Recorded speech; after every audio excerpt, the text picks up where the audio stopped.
డబ్బులు పోయాయి. ఎక్కడికి పోయినాయి? పాకిస్తాన్కి పోయాయి. అయితే అక్కడికి పోయి తెచ్చుకో.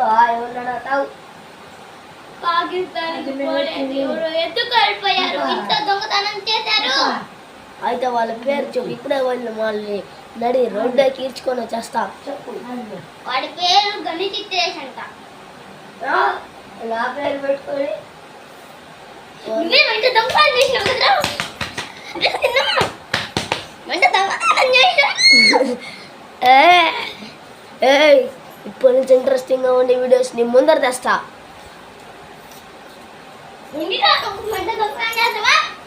చేస్తా చూసావా? ఇప్పటి నుంచి ఇంట్రెస్టింగ్ గా ఉండే వీడియోస్ నీ ముందర తెస్తా. ప్లీజ్ ఒక like and share comment and subscribe.